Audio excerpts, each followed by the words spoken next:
¿Qué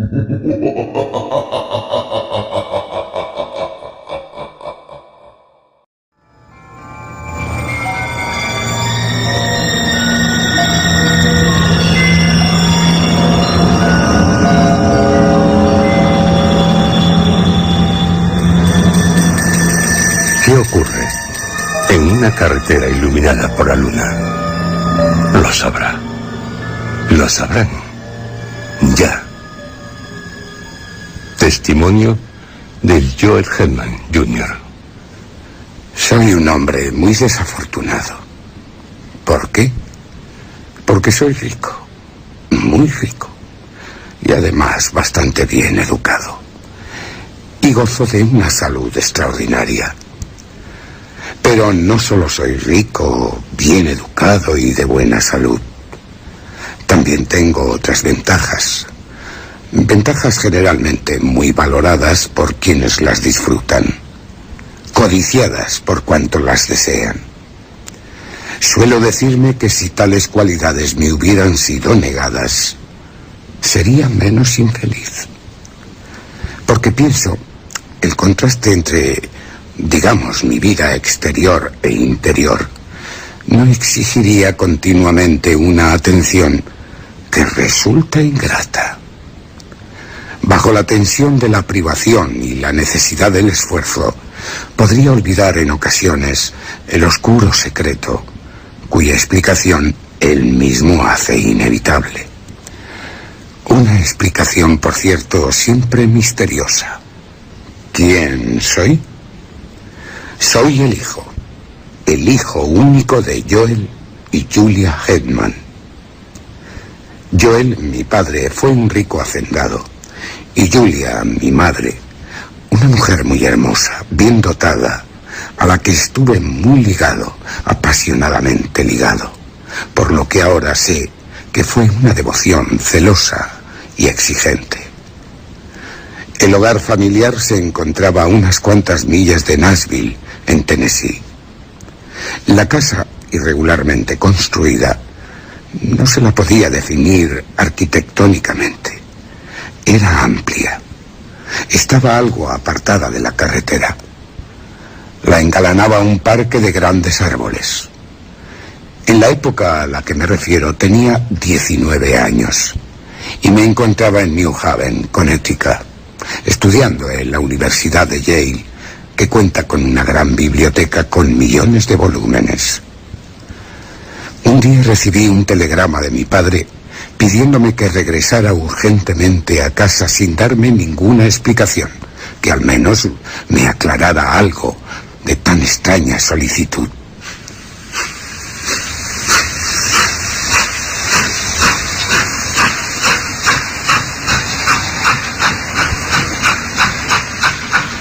Partí inmediatamente con dirección a casa en el primer tren que pasaba por Nashville.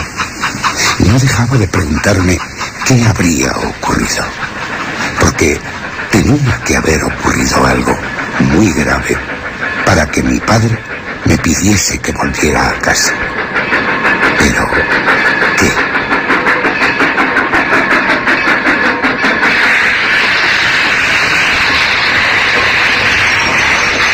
Ya en la estación de Nashville, un pariente lejano que me esperaba, en cuanto descendí del tren, me dijo: Lo siento, Joel, pero...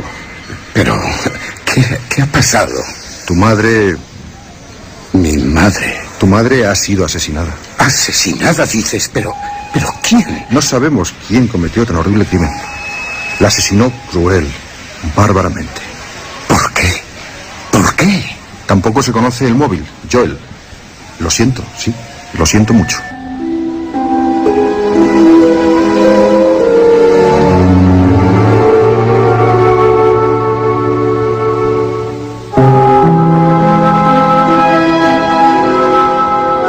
Las circunstancias fueron las siguientes. Mi padre se había trasladado a Nashville con el propósito de volver al día siguiente por la tarde. Pero algo le impidió llevar a cabo el negocio que tenía entre manos, por lo que regresó esa misma noche, antes del amanecer.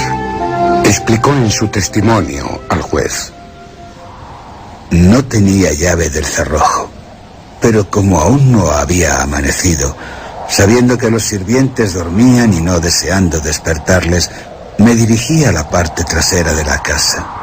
Lo hice sin ningún propósito especial. La verdad es que a aquellas horas no sabía qué podía hacer. Al doblar una esquina, oí el ruido de una puerta que se cerraba con suavidad y vi, apenas claramente debido a la oscuridad, la figura de un hombre que entre los árboles desapareció de inmediato. Corrí tras él. Estaba convencido de que tal intruso era alguien que acababa de visitar clandestinamente a una sirvienta. Pero la persecución resultó infructuosa. Así que entré en la casa por la puerta que había dejado abierta aquel individuo. Subí la escalera hacia el dormitorio de mi esposa. La puerta estaba abierta y al penetrar, dada la oscuridad, tropecé con un objeto pesado que había en el suelo, cayendo de bruces. Obviaré los detalles, pero quien estaba en el suelo era mi esposa, estrangulada por unas manos humanas.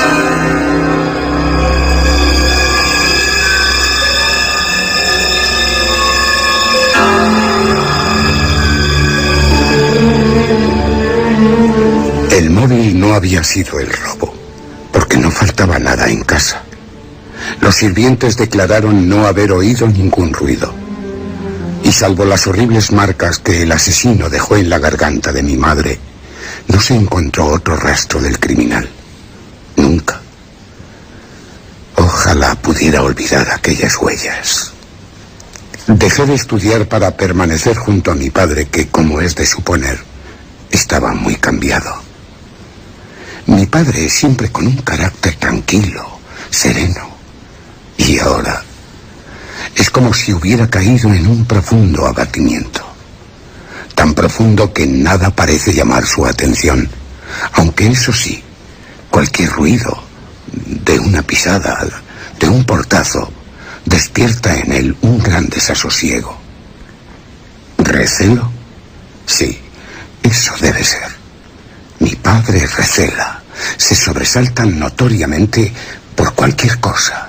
Se pone pálido y luego recae en una apatía melancólica cada vez mayor.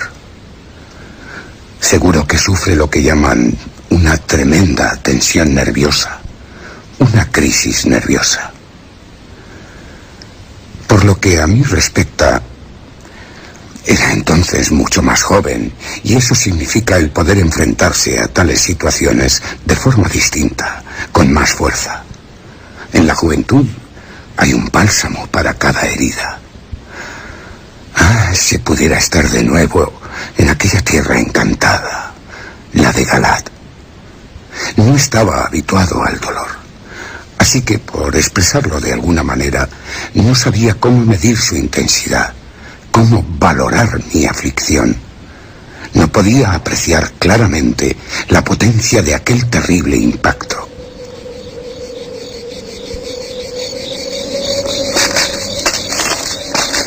Una noche, meses después del trágico suceso, mi padre y yo volvíamos andando de la ciudad.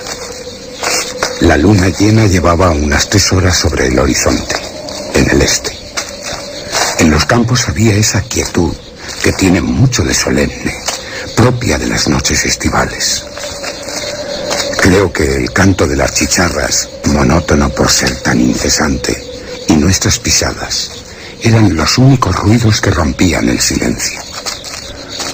Las negras sombras de los árboles a la orilla de la carretera la atravesaban, quedando en ella como un brillo blanco y fantasmal en las estrechas zonas del centro. Cuando nos encontrábamos cerca de la verja de la casa, cuya fachada aparecía en penumbra y en la que no había ninguna luz, mi padre se detuvo de repente. Me agarró del brazo y en un tono apenas perceptible me dijo: «Dios mío, Joe, ¿qué es eso?» «Padre, yo no oigo nada que...» «Mira». señaló hacia la carretera delante de nosotros. Mira, Joel. Allí no hay nada, padre. Nada. Entremos en casa. Estás enfermo y... olvídalo. No. Me había soltado el brazo y se había quedado rígido, inmóvil en el centro de la carretera, tan iluminado por la luna, como si hubiera perdido el juicio. A la luz de la luna, su rostro estaba muy pálido, sus ojos penosamente fijos en algo. Le di un suave tirón de la manga, pero se había olvidado de mi existencia. Y al rato, mi padre comenzó a retroceder, paso a paso, pero sin apartar la vista de lo que veía o de lo que creía ver. Di media vuelta para seguirle, pero me quedé inquieto. Estaba indeciso. ¿Tuve miedo? No recuerdo ningún sentimiento de miedo, a no ser que un frío repentino pueda tomarse como una manifestación física del miedo. Sentí como si un viento helado hubiera rozado mi rostro, como si envolviera todo mi cuerpo. Hasta lo sentí en mis cabellos, que los revolvió. En aquel momento, mi atención fue atraída por una luz que apareció repentinamente en una de las ventanas del piso superior de la casa. Uno de los sirvientes que despertó, no se sabe por qué premonición misteriosa, inexplicable, obedeciendo a un impulso que nunca pude comprender, había encendido una lámpara. Cuando me volví para buscar a mi padre, había desaparecido. En todos estos años, no se ha sabido nada de él. Ningún rumor de su destino ha atravesado la frontera de la conjetura desde el reino de lo desconocido.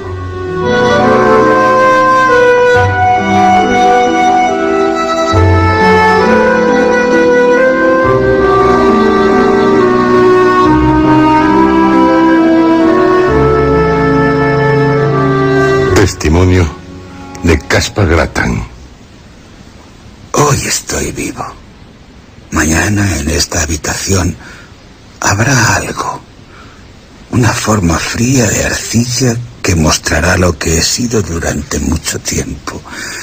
Si alguien levanta el paño que cubrirá el rostro de una cosa desagradable, únicamente será para dar satisfacción a su malsana curiosidad. Otros, no me cabe duda, aún irán más lejos, acabando por preguntar, ¿quién era ese? En estas notas ofrezco la única respuesta que soy capaz de dar. Caspar Grattan. Soy Caspar Grattan. Eso, pienso, debería ser suficiente. Tal nombre ha cubierto mis pequeñas necesidades durante más de 20 años. 20 años de una vida de duración desconocida. Algo paradójico. No lo es. Es cierto que yo mismo me puse tal nombre, Caspar Grattan, pero a falta de otro, creo que tenía derecho a ello. En este mundo hay que tener un nombre. Evita la confusión, aunque no aporte una identidad. A algunos, en cambio, se les conoce por números. Y los números son igualmente formas de distinción poco adecuadas.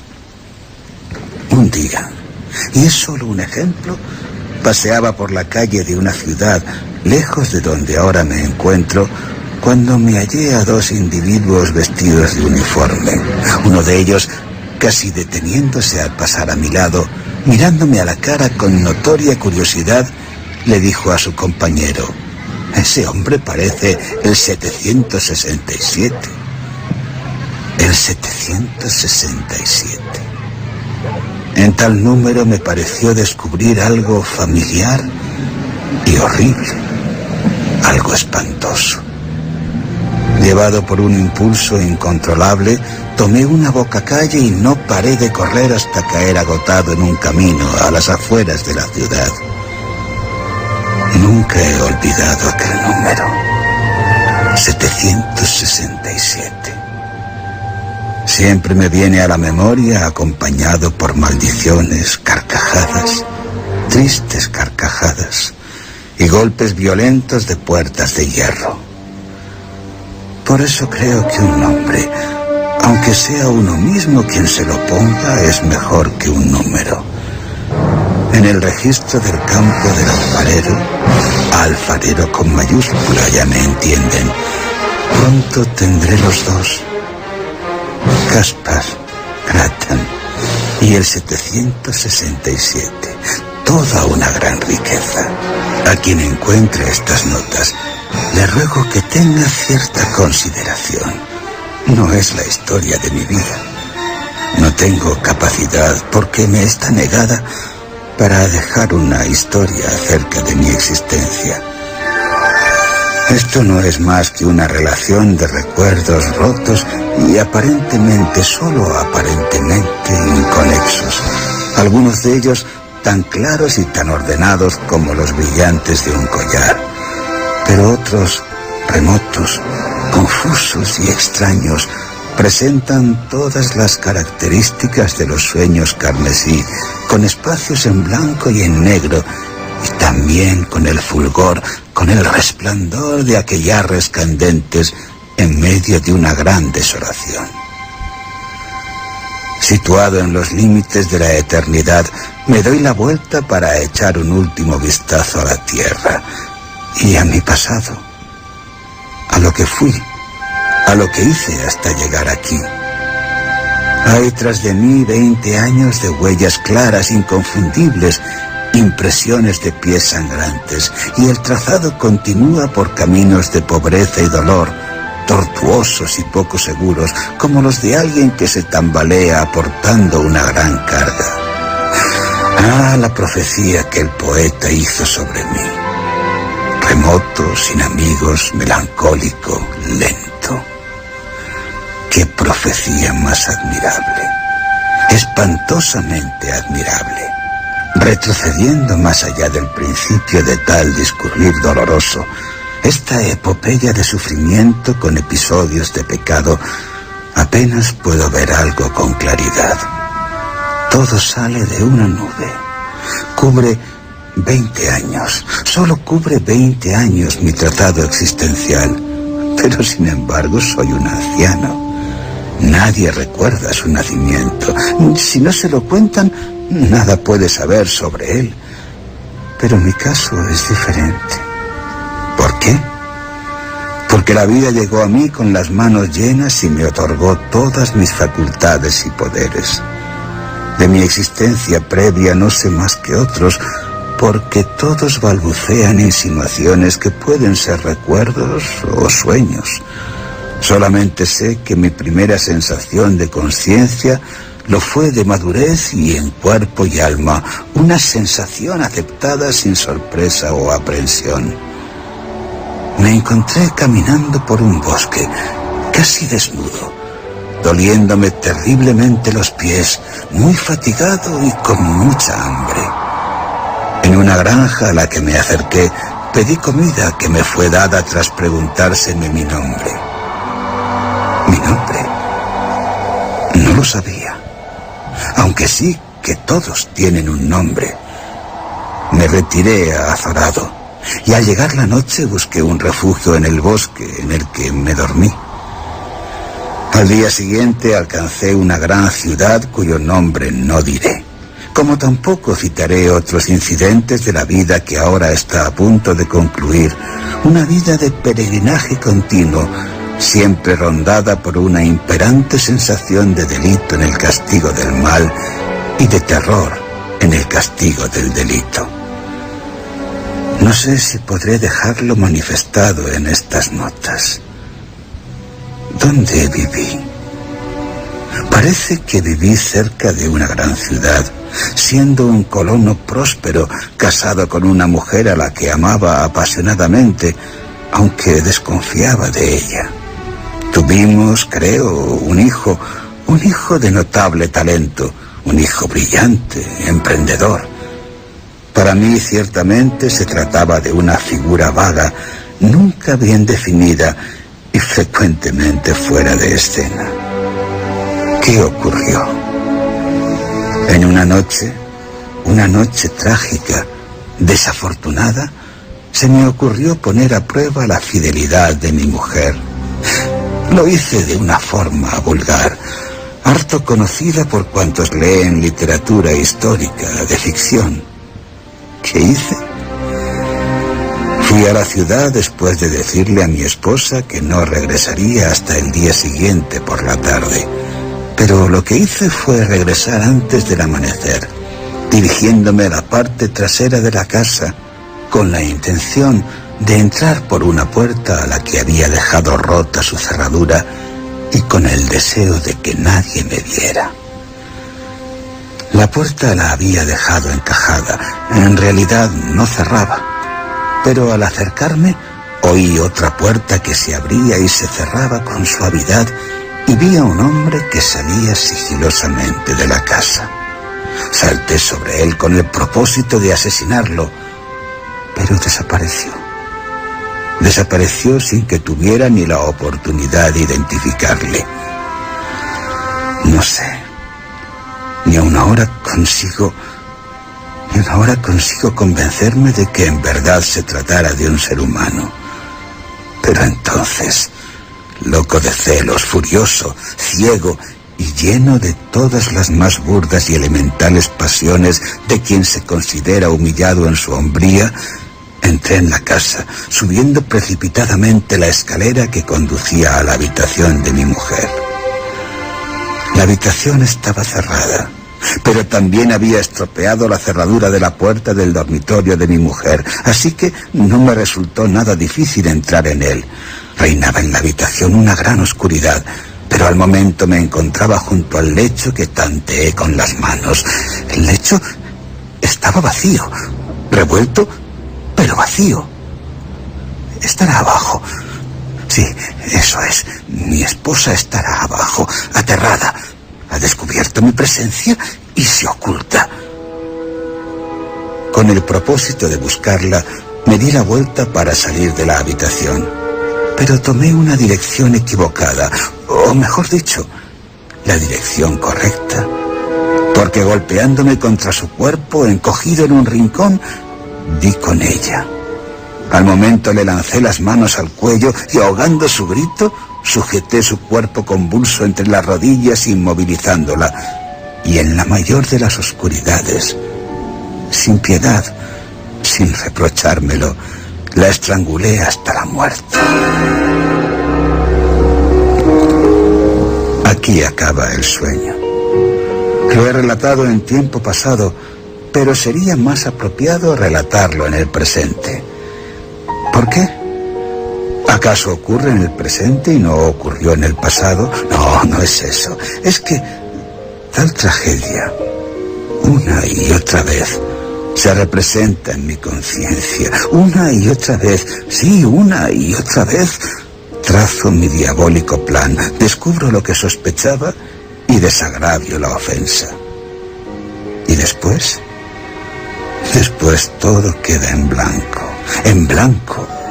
Y pasado un tiempo, la lluvia golpea contra los sucios cristales o la nieve cae sobre mi cuerpo apenas cubierto por algo de ropa. Oigo el chirriar de las ruedas por mugrientas, apestosas calles en las que mi vida se desarrolla en medio de la pobreza, teniendo que realizar trabajos mezquinos.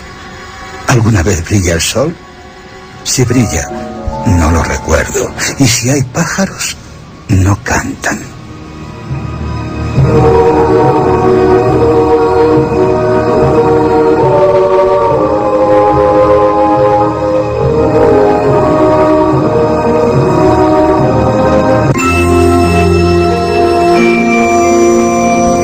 Hay otro sueño, otra visión de la noche.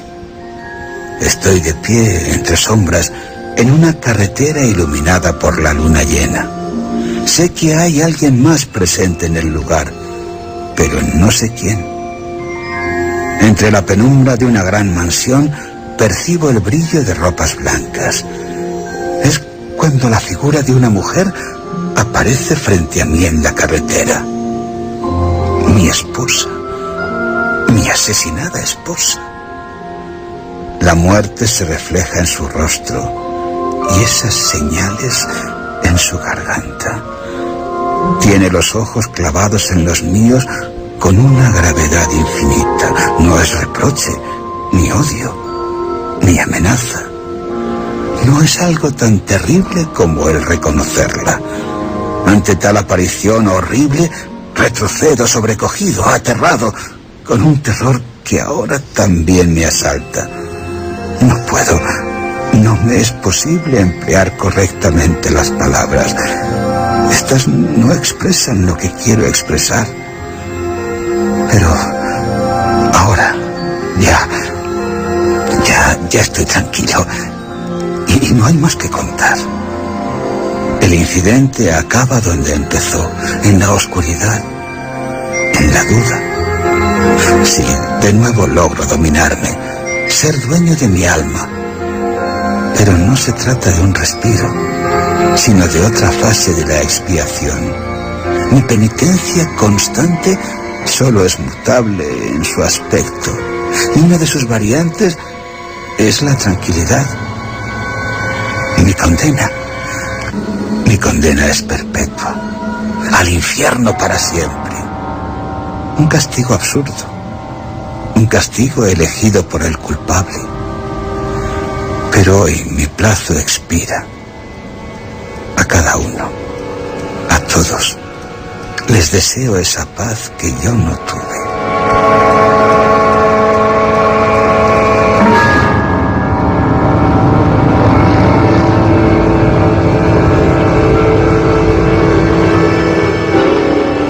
Testimonio de la difunta Julia Hetman. Testimonio recogido a través del medium Bairoles. Me había retirado temprano. Casi al momento de acostarme, caí en un sueño apacible, pero del que acabé despertando con una gran sensación de peligro.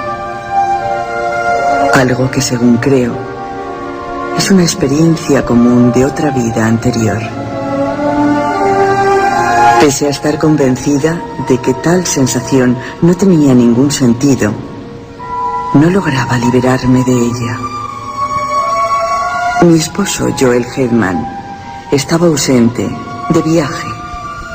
Se había ido a Nashville y los sirvientes dormían en otra ala de la casa. Algo normal que hasta entonces no me había causado ninguna preocupación.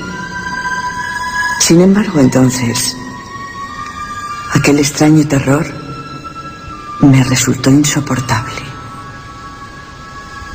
Venciendo mi espanto, me incorporé en la cama y encendí la lámpara de la mesilla.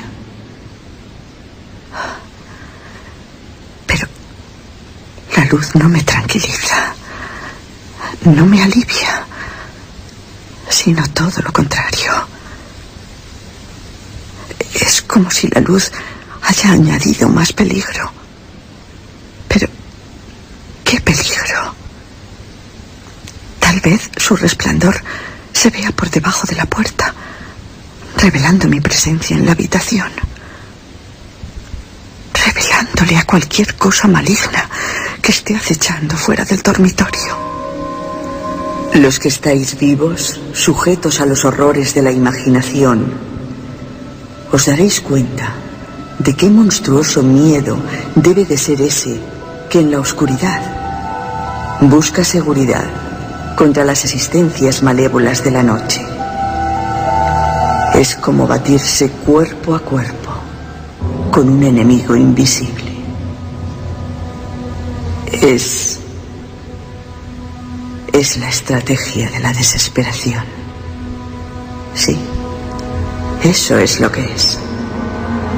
Y solo eso, la estrategia de la desesperación. Después de apagar la luz, me refugié en las sábanas, tapándome con ellas hasta la cabeza. Temblé en silencio. No podía gritar, ni rezar. Puede que en tal estado permaneciese durante horas, o al menos así decís los vivos, porque entre nosotros no hay segundos, ni minutos, ni horas. El tiempo no existe. Después apareció. Me llegó un ruido suave, irregular, de pisadas por la escalera, peldaño a peldaño. Eran unas pisadas pausadas, torpes, inseguras, como producidas por alguien que no viera por dónde iba. Para mi mente confusa, era mucho más espantoso, como la proximidad de una malignidad ciega y estúpida, para la que no valen ruegos, que no atiende a ninguna súplica. Estaba segura de que había dejado la lámpara del recibidor encendida, y el hecho de que aquella criatura caminara a tientas demostraba que era un monstruo de la noche. Algo absurdo. Sí, porque no coincidía con mi anterior terror a la luz. Pero así era.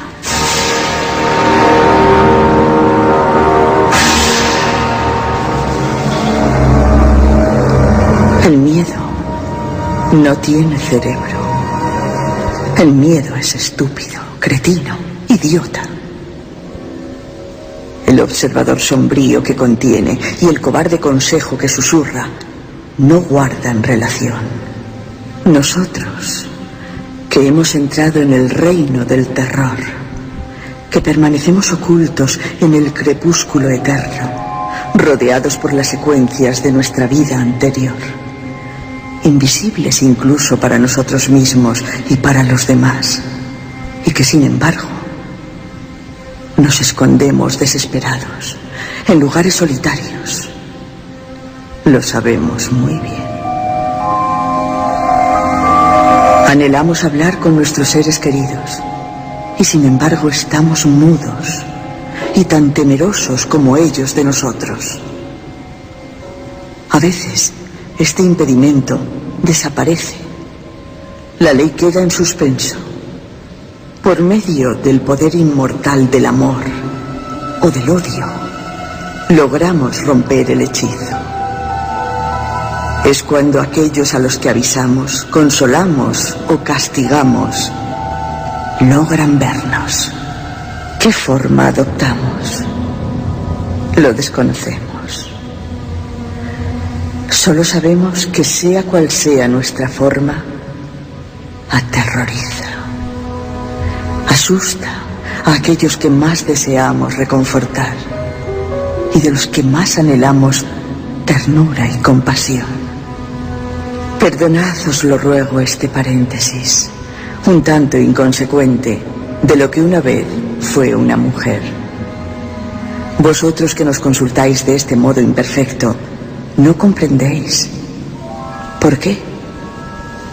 Porque hacéis preguntas absurdas, sí, absurdas, sobre cosas desconocidas o sobre cosas prohibidas. La mayor parte de lo que sabemos y podríamos deciros no tiene ningún sentido para vosotros.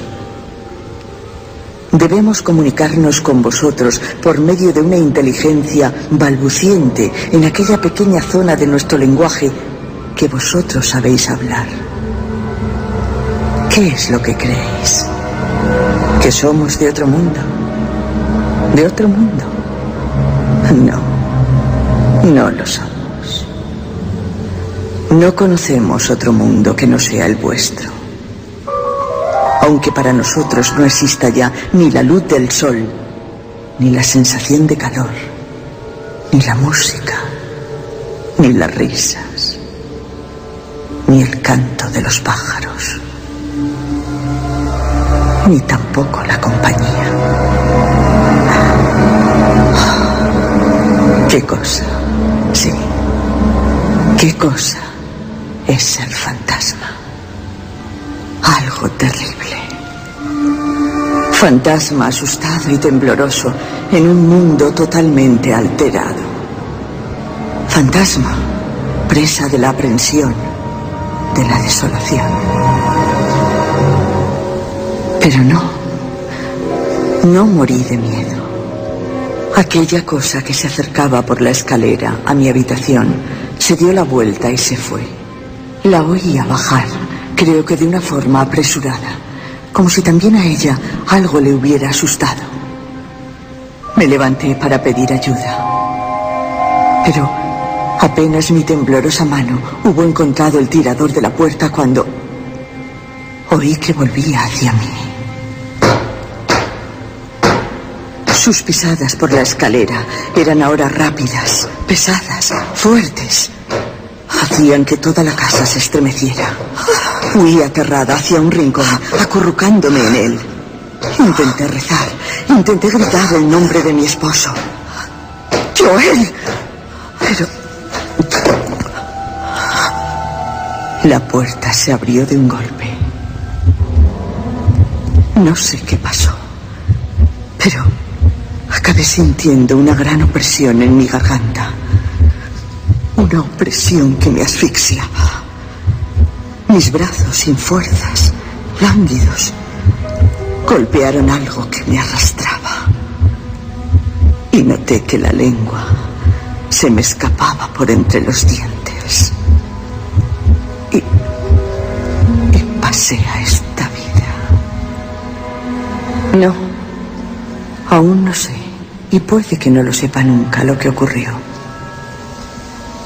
La suma de lo que conocemos al morir es la medida de lo que sabemos después de todo lo que hemos vivido. De esta existencia sabemos muchas cosas, pero nunca hay nueva luz sobre ninguna de esas páginas. Todo lo que podemos leer está escrito en el recuerdo. Aquí no hay cimas de verdad que dominen el confuso paisaje de aquel reino dudoso.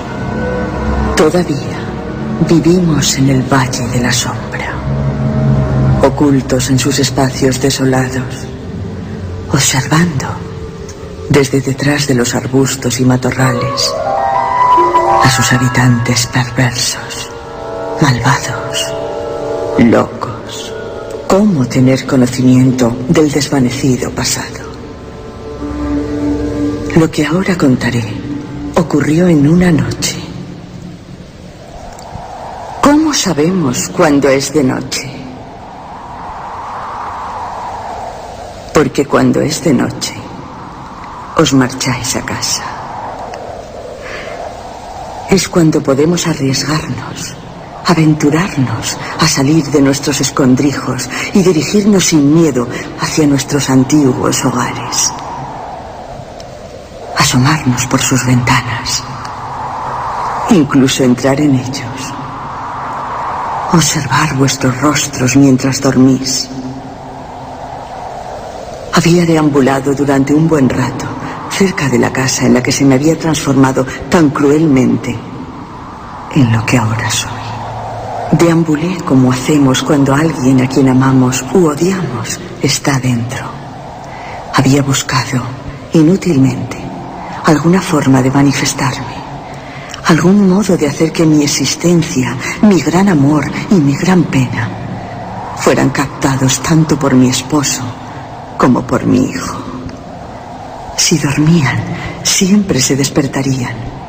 O si en mi desesperación me atrevía a acercarme a ellos una vez despiertos, lanzarían hacia mí sus terribles ojos, ojos vivos, aterrorizándome con las miradas que yo deseaba y apartándome de mi propósito.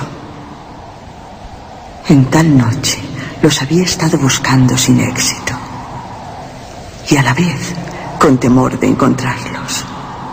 No estaban en la casa, ni en el jardín, ni en la casa ni en el jardín iluminado por la luna. Porque aunque hemos perdido el sol para siempre, todavía nos queda la luna, completamente redonda o imperceptible. A veces brilla por la noche, a veces de día, pero siempre sale y se pone como en la otra vida. Desde el jardín me fui acompañada por la luz blanca y el silencio hasta la carretera. Triste, sin plantearme ninguna dirección. Dios mío, Joel, ¿qué es eso? De repente oí la voz de mi esposo, lanzando exclamaciones de sorpresa, y la de mi hijo, que procuraba tranquilizarle. Pero, padre, yo no oigo nada que... Mira.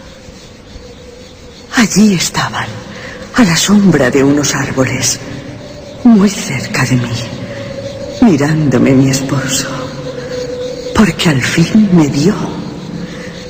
Al advertir tal sensación, mi miedo desapareció como un sueño cruel. El hechizo de la muerte estaba roto. El amor había vencido a la ley. Loca de alegría, grité. Debí de haber gritado. Me ve. Me comprende. Mira, Joel. Allí no hay nada, padre. Nada. Entremos en casa. Estás enfermo y... olvídalo. No. Aunque tratando de controlarme, avancé hacia mi esposo, sonriente, consciente de mi belleza, deseando arrojarme en sus brazos, consolarle con las más tiernas y cariñosas palabras, y con la mano de mi hijo entre las mías. Siento como si un viento helado me envolviera. Proferí palabras que sirvieran para unir a los vivos y a los muertos. Pero... ¡ay! La cara de mi esposo estaba pálida. Pálida de terror. Me miraba como un animal acorralado. Mientras avanzaba hacia él se alejaba de mí, retrocedía y dándose la vuelta, huyó por el bosque. ¿Hacia dónde? No lo sé. Mi hijo quedó desolado. Nunca he sido capaz de comunicarle ninguna sensación de mi presencia. Pero él, pronto, también pasará a esta vida invisible. Invisible. Y le perderé para siempre.